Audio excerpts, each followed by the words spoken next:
नमस्कार दोस्तों, कैसे हो आप सब। तो सेल्स मैनेजर की वीडियो सीरीज हम बना रहे हैं। तो मैंने लास्ट 2 वीडियोस में आपको सेल्स डिक्लाइन हो, प्रॉफिट डिक्लाइन हो तो क्या कैसे केस कराना चाहिए, क्या जस्टिफिकेशन देनी चाहिए, वो सब बताया। तो बैलेंस शीट के ऊपर थोड़ा मूव करते हैं और रेशियोज के बारे में डिस्कस करते हैं। तो रेशियोज का रेजोल्यूशन ढूंढने से पहले एक बार हम ब्रीफ मीनिंग जान लेते हैं कि क्या क्या रेशियोज होती हैं, क्या मीनिंग होता है उनका। देखिए, मैं आपको ब्रीफ में बताने वाला हूँ मीनिंग। डिटेल्ड वीडियोस मैंने ऑलरेडी बता के रखी हुई हैं। और रेशियोज की ब्रीफ कैलकुलेशन आपको जब सेल्स मैनेजर की वीडियो स्टार्ट की थी और quick analysis of balance sheet and profit and loss account की 2 वीडियोस बनाई थी, तो उसमें मैंने बता रखा है। बाकी डिटेल्ड कैलकुलेशंस मैंने अपनी डिटेल्ड वीडियो में बना रखी है, तो वहां से आप देख सकते हैं अगर आपकी नॉलेज ज्यादा लेने की इच्छा है तो। बाकी हम शुरू करते हैं आज की। बेसिक नॉलेज क्या है, बेसिक चीज क्या है, रेशियोज की बेसिक अंडरस्टैंडिंग क्या है। तो मैंने यहाँ पे टोटल 12 रेशियोज डिस्कस की हैं आज। तो प्रॉफिट एंड लॉस की हैं कुछ, DSCR, FOIR, ISCR, EBITDA, GP ratio, NP ratio.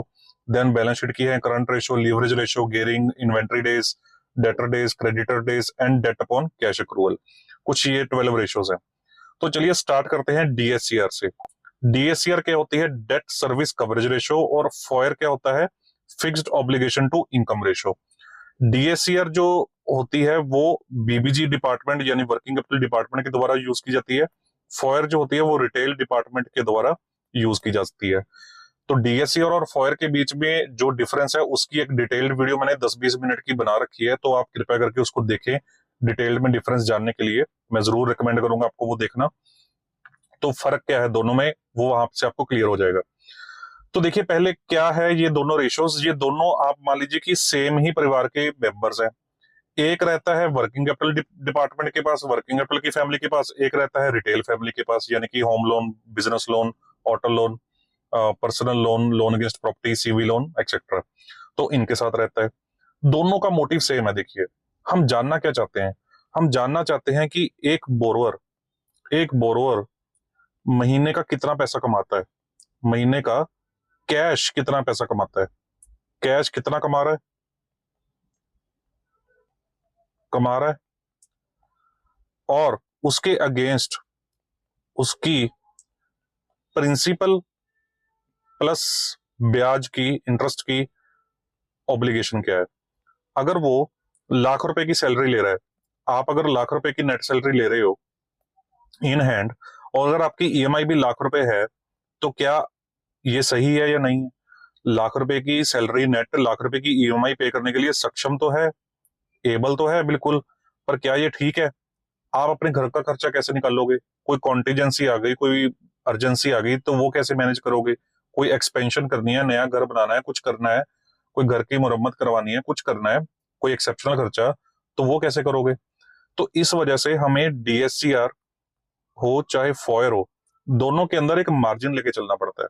अगर हम बोलते हैं कि लाख रुपए की सैलरी है, तो हम बोलते हैं कि यार अगर हम 60,000 रुपए की ईएमआई बना दें तो बिल्कुल ठीक है, कि चलो उसको 40,000 रुपए हमने और चीजों को मैनेज करने के लिए दे दिए, ये बोले तो हम ठीक है। तो यहाँ पे हमारी फॉयर होगी 60%, राइट। और डीएससीआर भी हमारी अच्छी हो गई, ठीक है। तो डीएससीआर लाख रुपए डिवाइड बाय 60,000 रुपए, तो जो ये कैलकुलेशन बन के आई वो आपकी डीएससीआर है। तो डीएससीआर मतलब ग्रेटर देन 1 हो गई। तो हमें एक मार्जिन लेके चलना पड़ेगा, हम नेक टू नेक नहीं जा सकते। नेक टू नेक जाएंगे तो आप फंस जाएंगे, आप गलती कर देंगे कोई ना कोई। क्योंकि इसी नेट कमाई में से, ये सैलरी की सिर्फ एक आपके लिए एग्जांपल है आसान बनाने के लिए चीजों को, इसी लाख रुपए में से आपने अपने लोन्स की प्रिंसिपल और ब्याज की ऑब्लिगेशन पे करनी है। इसी लाख रुपए में से आपने अपने पर्सनल खर्चे भी निकालने हैं। इसी लाख रुपए में से आपने अपने बिजनेस को एक्सपेंड भी करना है। इसी लाख रुपए में से कोई अर्जेंसी, कोई एक्सीजेंसी आ गई, कोई अर्जेंट खर्चा आ गया, कोई कॉन्टीजेंसी हो गई, तो वो भी मैनेज करनी है। तो हमेशा एक मार्जिन लेके चलना चलना चाहिए। तो दोनों का मोटिव सेम है, चाहे डीएससीआर हो चाहे फॉयर हो। इनका पर्पस है कि आपकी रीपेमेंट एबिलिटी को कैलकुलेट करना। फॉयर एक बड़ी टर्म है, डिफरेंस आपको उस वीडियो से क्लियर होगा। फॉयर एक बड़ी टर्म है। डीएससीआर के अंदर खाली बिजनेस की कमाई को देखते हैं, फॉयर के अंदर आपकी बिजनेस की कमाई के अलावा आपकी पर्सनल कमाई को भी जोड़ा जा सकता है देखने के लिए, आपकी एबिलिटी देखने के लिए। तो ये एक लार्जर फैमिली का पार्ट है, तो इसमें कैपेसिटी ज्यादा है, बैंडविड्थ ज्यादा है, क्योंकि इसमें आप दूसरी कमाइयों को भी जोड़ सकते हैं कैलकुलेशन पर्पस के लिए। डीएससीआर में आप ऐसा नहीं कर सकते। तो पर्पस क्या है हमारा चेक करने का? पर्पस हमारा है कि बोरोवर कितनी कैश कमाई कर रहा है और क्या वो कमाई उसकी बिजनेस, उसकी टोटल ऑब्लिगेशंस को पूरा करने के लिए सफिशिएंट है या नहीं है। और ये चीज याद रखिए कि लाख रुपए की नेट सैलरी और लाख रुपए की ईएमआई सक्षम तो है, सेटिस्फाइड सेटिस्फाइड तो है, बट आपको अपने बिजनेस के एक्सपेंशन, पर्सनल खर्चे भी मैनेज करने हैं। तो इस वजह से आपको एक मार्जिन लेके चलना पड़ेगा। इसी वजह से हम फॉयर बोलते हैं कि 60 to 70% होना चाहिए, यानी कि जितना आप नेट कमा रहे हैं उसका 60% या 65% आपका लोन की ईएमआई के लिए यूज हो सकता है। और डीएससीआर आपकी ग्रेटर देन 1 होनी चाहिए, यानी कि अगर 1,20,000 रुपए की कमाई है और अगर 1 लाख रुपए की आपकी ऑब्लिगेशन है तो डीएससीआर 1.2 हो गई। तो मतलब आपको यहाँ पे 20,000 रुपए का मार्जिन मिल गया एक्स्ट्रा अपनी बाकी चीजों को मैनेज करने के लिए। अब जो 1,20,000 रुपए की कमाई है, अगर इसमें से आप अपनी सैलरी लेते हो फर्म से, जैसे पार्टनर्स ले लेते हैं, सैलरी इंटरेस्ट वगैरह ले लेते हो, तो फिर आपके पर्सनल खर्चे मैनेज हो गए क्योंकि आपने सैलरी निकाल ली और ये यहाँ से ऑलरेडी डिडक्ट हो चुकी है।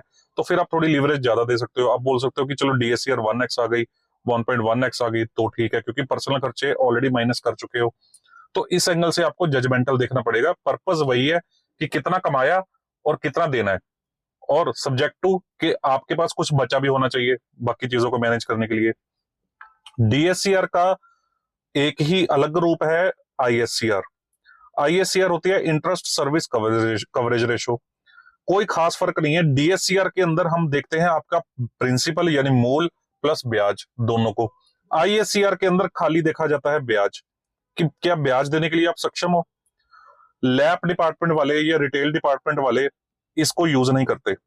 क्यों नहीं करते यूज? क्योंकि उनका तो जो लोन का प्रोडक्ट है वो ईएमआई बेस्ड होता है, जिसमें मूल जाना ही जाना है, प्रिंसिपल जाना ही जाना है। वर्किंग कैपिटल डिपार्टमेंट में जैसे सीसीओडी, पैकिंग क्रेडिट वगैरह दी होती है, उसमें कोई मंथली प्रिंसिपल की रीपेमेंट नहीं होती, उसमें खाली ब्याज का खर्चा होता है। तो आईएससीआर वर्किंग कैपिटल डिपार्टमेंट वाले ज्यादा यूज करते हैं, उसको ज्यादा देखते हैं, अदरवाइज और कोई नहीं देखता। राइट, यही मैंने यहाँ पे एक्सप्लेन किया। और आईएससीआर भी हम फिर मार्जिन लेके चलेंगे तो बोलेंगे कि 1.2 से थोड़ी ज्यादा हो तो बढ़िया रहता है।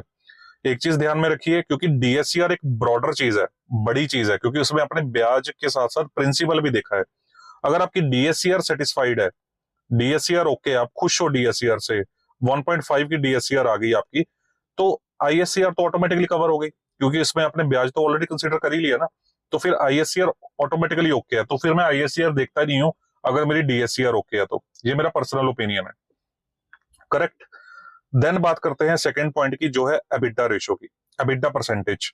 एबिटा मतलब अर्निंग, इसको पीबीडीआईटी भी बोलते हैं, पीबीडीआईटी भी बोल देते हैं। अर्निंग मतलब कमाई, कितना कमाया आपने बिफोर इंटरेस्ट, इंटरेस्ट देने से पहले, टैक्स देने से पहले, डेप्रिसिएशन का खर्चा डालने से पहले, और कोई अमोर्टाइजेशन यानी कोई राइट ऑफ का खर्चा, नॉन कैश खर्चा डालने से पहले आपने कितना पैसा कमाया। ये वही प्रॉफिट है, ये वही प्रॉफिट है टेक्निकली जो आप डीएससीआर के लिए कैलकुलेट करते हो। जो डीएससीआर के लिए मैंने यहाँ पे लिखा कि आपके बिजनेस ने 1,20,000 रुपए कमाया, ये टेक्निकली 1,20,000 रुपए क्या होता है? ये एबिटा ही होता है, ये टेक्निकली एबिटा ही होता है। राइट। तो एबिटा क्या बताता है हमें कि सारी पेमेंट्स करने के बाद, सारी पेमेंट्स बिजनेस की आपने कर दी, सिवाय किसके? इंटरेस्ट के, टैक्स के, डेप्रिसिएशन के। डेप्रिसिएशन में तो कोई पेमेंट जाती नहीं ना, अमोर्टाइजेशन में। सारी पेमेंट्स करने के बाद सिर्फ ये पेमेंट्स बची हैं करने वाली।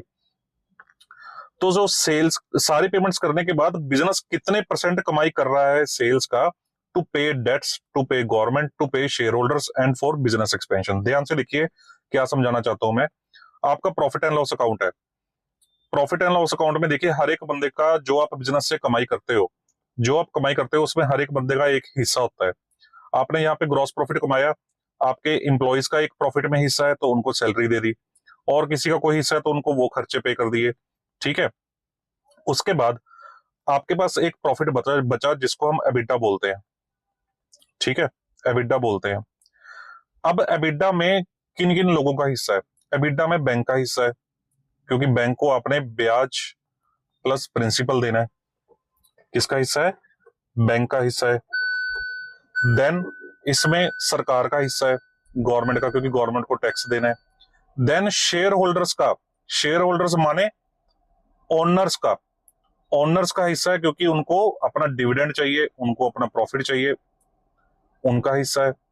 देन इसमें कुछ बिजनेस एक्सपेंशन का भी हिस्सा होना चाहिए।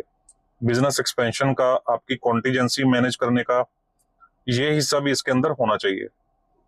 तो मैं ये बोलता हूं कि आपका एबिटा परसेंटेज फिर जितना ज्यादा होगा उतना ही बढ़िया होगा, क्योंकि ये जो कमाई है आपने, इस कमाई के काफी टुकड़े हैं। इसमें अपने बैंक को भी पैसे देने हैं, गवर्नमेंट को भी देने हैं पैसे, अपने शेयर होल्डर्स को या खुद को भी देने हैं पैसे, आपको बिजनेस को चलाने के लिए और प्लानिंग के लिए भी पैसा चाहिए। तो अब ये आपकी एबिटा परसेंटेज है। तो एबिटा परसेंटेज जो हमने ये परसेंटेज कैलकुलेट कर ली, तो एक क्रेडिट मैनेजर को पता चल गया कि ये बंदा कितने परसेंट बचा रहा है। अब उसमें से ये कितना बैंक को दे देगा, कितना गवर्नमेंट को दे देगा, कितना खुद के लिए बचेगा, तो वो ये चीज कैलकुलेट करना चाहता है, राइट। तो ये EBITDA margin industry to industry, business model to business model vary करता है, और ऑब्वियसली जितना ज्यादा आप कमाओगे उतना ही बेटर होगा, higher the better, right. Then बात करते हैं हम gross profit ratio, net profit ratio की। आजकल के टाइम पे क्रेडिट मैनेजर्स इनको कोई ज्यादा यूज नहीं करते, बट एक ब्रीफ मीनिंग समझ लीजिए कि क्या होती है। नेट प्रॉफिट सिंपल है कि कितना नेट कमाई की अपने बिजनेस में से, सारी पेमेंटें करने के बाद, गवर्नमेंट को दे दिया, बैंकों को दे दिया, सारा कुछ पे करने के बाद कितना नेट में कमाया, वो आपका नेट प्रॉफिट है। ग्रॉस प्रॉफिट क्या होता है? ग्रॉस प्रॉफिट ये होता है कि अगर आप कोई प्रोडक्ट बनाते हैं, अगर आप कोई प्रोडक्ट मैन्युफैक्चर करते हैं, तो खाली उस प्रोडक्ट को मैन्युफैक्चर करने के लिए कितना खर्चा हुआ। अब मान लीजिए एक फैक्ट्री में आप एक प्रोडक्ट बना रहे हैं, तो उस फैक्ट्री में बिजली का बिल आया, उस फैक्ट्री में लेबर लगी है उस प्रोडक्ट को बनाने के लिए, उस फैक्ट्री में मशीनरी लगी है, उसकी रिपेयर एंड मेंटेनेंस हुई है, ठीक है, मशीनरी को चलाने का खर्चा हुआ है, तो रॉ मटेरियल खरीदने का खर्चा हुआ है, स्टोरेज का खर्चा हुआ है। तो प्रोडक्ट मैन्युफैक्चरिंग का जो आपका खर्चा हुआ वर्सेस आपने प्रोडक्ट को सेल करके जो कमाया, इन दोनों का जो डिफरेंस है वो ग्रॉस प्रॉफिट होता है। कि खाली प्रोडक्ट से आप कितना कमा रहे हैं, क्या प्रोडक्ट आपका प्रॉफिटेबल है या नहीं है। इसके अलावा आपके जैसे कोई खर्चे हैं, कोई अकाउंटेंट बैठा है, कोई अकाउंटेंट बैठा है, अकाउंटेंट ने तो कोई प्रोडक्ट मैन्युफैक्चरिंग में हेल्प नहीं की, तो अकाउंटेंट का खर्चा हो गया, कोई मार्केटिंग का खर्चा हो गया, ये प्रोडक्ट मैन्युफैक्चरिंग के खर्चे तो नहीं है, राइट। तो ये वो खर्चे हैं जो एक्स्ट्रा खर्चे हैं, जिनको हम क्या बोलते हैं, इनडायरेक्ट खर्चे, जो प्रॉफिट एंड लॉस अकाउंट में आते हैं। इनको साइड पे रख देते हैं। पहले हम ये देखते हैं कि जो आप प्रोडक्ट बना रहे हो, उसको बनाने के लिए जो आपका खर्चा आ रहा है, क्या वो खर्चा इतना है कि आप इतना प्रोडक्ट, उस प्रोडक्ट को बेच के इतना कमा पा रहे हो कि वो खर्चा आप पे कर सको, तो वो आपकी ग्रॉस प्रॉफिट है। आप अपने प्रोडक्ट का प्रॉफिट जानना चाहते हो, इसको मैं क्या बोलूंगा कि product profit ratio, product profit ratio. और ये है आपकी overall business profit ratio, business profit ratio, कि बिजनेस ने कितना कमाया, आपके प्रोडक्ट ने कितना कमाया, उसमें से ये हमेशा आपकी ज्यादा होगी, ये हमेशा आपकी कम आएगी इससे, क्योंकि प्रोडक्ट से आपने ज्यादा कमाते हैं, उसके बाद आपके फालतू खर्चे बहुत होते हैं और बिजनेस के वो माइनस होकर आपकी ये नेट कमाई कम रह जाती है। तो इसका भी कोई क्राइटेरिया फिक्स नहीं है, industry to industry, business model to business model vary कर सकती है। देन हम आते हैं अपनी एक इंपॉर्टेंट रेशो की तरफ, जो है आपकी करंट रेशो। करंट रेशो देखिए क्या है, सिंपल लैंग्वेज में समझिए, जो एसेट्स जो आपकी इन्वेस्टमेंट्स है, जो आपने एसेट्स बनाई है, संपत्ति है जो आपकी, वो वाली संपत्ति जो अगले 12 महीने में बिक सकती है, जो जिससे आप 12 महीने में बेच सकते हैं, जिससे आप कैश रिकवर कर सकते हैं अगले 12 महीने में, सिर्फ वो वाली एसेट्स, क्या उनसे जो आपको सेल करके अगले 12 महीने में जो पैसा आएगा, क्या वो अगले 12 महीने में जो आपकी देनदारियां हैं, जो आपने पे करनी है देनदारियां, अगले 12 महीने में उनको पे करने के लिए सक्षम है या नहीं है, एबल है या नहीं है। अगले 12 महीने की देनदारियों को हम बोल देते हैं करंट लायबिलिटीज। अगले 12 महीने में जो एसेट्स रिकवर होनी है उनको हम बोल देते हैं करंट एसेट्स। तो यानी कि करंट एसेट्स से इतनी है कि उनसे जो पैसा आपको आएगा, क्या वो आपकी करंट लायबिलिटीज को पे करने के लायक है या नहीं है। मान लीजिए आपकी करंट एसेट्स है 1 लाख रुपए की, जो अगले 12 महीने में रिकवर हो जाएंगी, पैसे आ जाएंगे। आपकी देनदारियां हैं 1,20,000 रुपए की, तो फंस गए आप, पैसे कहां से आएंगे। आप तो 1 लाख रुपए ही रिकवर कर पाओगे अगले 12 महीने में अपनी एसेट्स बेच के, तो 20,000 रुपए कहां से आएंगे, तो फंस गए आप। तो इस वजह से करंट रेशो हमेशा आपकी मोर देन 1 होनी चाहिए। यहाँ पे करंट रेशो आपकी कितनी है, 1 लाख डिवाइड बाई 1,20,000, तो जो भी बनेगी, मेरे को कैलकुलेशन नहीं पता, तो जो भी बनेगी वो आपकी करंट रेशो है। करंट रेशो आपकी 1 से ज्यादा होनी चाहिए, यानी कि जो करंट एसेट्स हैं वो आपकी हमेशा ज्यादा होनी चाहिए। 1,20,000, देनदारियां 1 लाख रुपए, तो 1.2 की करंट रेशो हो गई। हम बैंकिंग सेक्टर में बोलते हैं कि करंट रेशो आपकी मोर देन 1 हो और प्रेफरेबली 1.2 या 1.33x हो। बड़े प्रपोजल्स के लिए मिनिमम 1.33x हो, मीडियोकर लेवल के प्रपोजल्स के लिए मिनिमम 1.2x हो, और बिल्कुल स्मॉल टिकट साइज प्रपोजल्स के लिए मोर देन बस 1 हो। ठीक है, तो अगर आपकी ये लाइबिलिटीज पे करने के लिए पैसे नहीं है तो फिर पेमेंट कैसे होगा? यही तो क्वेश्चन है, यही तो क्रेडिट आपको क्वेश्चन पूछता है, जो हम अगली वीडियो में जानेंगे। राइट, तो करंट रेशो बहुत ही ज्यादा इंपॉर्टेंट रेशो है। तो मैं यहाँ पे एक चीज आपके लिए एग्जांपल और रख देता हूं। देखिए, मैंने बोला कि अगले 12 महीने में जिन एसेट्स से आपको पैसे आएंगे, जिनसे आपको पैसे आएंगे, अब मान लीजिए कोई डेटर है, डेटर आपकी करंट एसेट है। डेटर क्या होता है? आपने कस्टमर से जो पेमेंट लेनी है। अब डेटर में पैसे फंसे हुए हैं, वो डेटर बोला बंदा पैसे नहीं दे रहा, वो बैड डेट्स होने वाले हैं, क्या उनको आप करंट एसेट्स में लोगे? नहीं लोगे ना पैसे उनके, क्योंकि वो पैसे आपको रिकवर ही नहीं होने अगले 12 महीने में, पता ही है फंसे हुए हैं। तो करंट एसेट्स वो होती हैं जो रियलाइजेबल हो।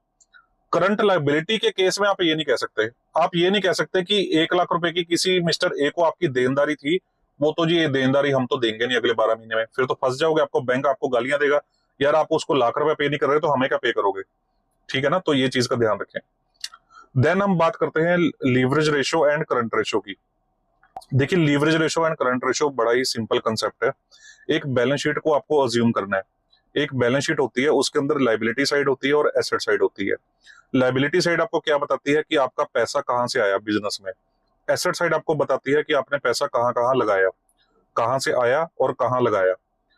We give loan which is technically we are investing in the client business. हम एज अ बैंकर किसी बंदे को लोन देते हैं, यानी कि उसके पास लाइबिलिटी साइड पे हमारे थ्रू पैसा आ जाता है, वो पैसा वो यहाँ पे लगाता है। हम किसी के क्लाइंट को जब लोन देते हैं तो हम टेक्निकली उसके बिजनेस में इन्वेस्ट कर रहे होते हैं। पर अगर हम सारा सारा पैसा खुद ही देते जाएंगे और प्रमोटर अपना पैसा खुद कर लगाएगा ही नहीं, फिर तो हम बेवकूफ हैं। भाई, अपने बिजनेस में वो खुद का पैसा लगा नहीं रहा, लोगों का पैसा उठा उठा के बिजनेस में लगा रहा है और उससे अपनी एसेट्स क्रिएट कर रहा है। कल को बिजनेस ठप हो गया तो किसका पैसा डूबेगा? उसने अपना तो कुछ लगाया नहीं, जिन्होंने लगाया उन्हीं का ही डूबेगा पैसा।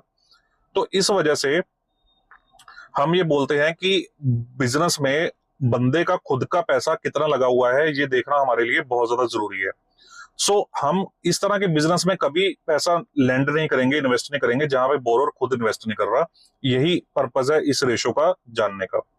लीवरेज रेशो क्या बोलती है? लीवरेज रेशो को हम टॉल अपॉन 18W रेशो भी बोल देते हैं। लीवरेज रेशो हमें बताती है कि टोटल बाहर वाले लोगों से कितना पैसा उठाया गया। ये होती है सारा पैसा कहां से आया, इसमें से टोटल बाहर वाले लोगों से, मतलब खुद के अलावा, अपने परिवार वालों के अलावा बाहर वाले लोगों से कितना पैसा उठाया गया और उसके अगेंस्ट अपना पैसा कितना लगाया, इसका जो कंपैरिजन होता है उसको हम क्या बोलते हैं? Leverage ratio. मान लीजिए कि उसने बाहर वाले लोगों से लाख रुपया उठाया, खुद का 20,000 रुपये लगाया, तो आपकी लीवरेज रेशो कितनी आ गई? 5 की। तो लीवरेज रेशो 4 से 5 तक की एक्सेप्टेबल होती है आइडियली बैंकिंग सेक्टर में। गियरिंग रेशो क्या होती है?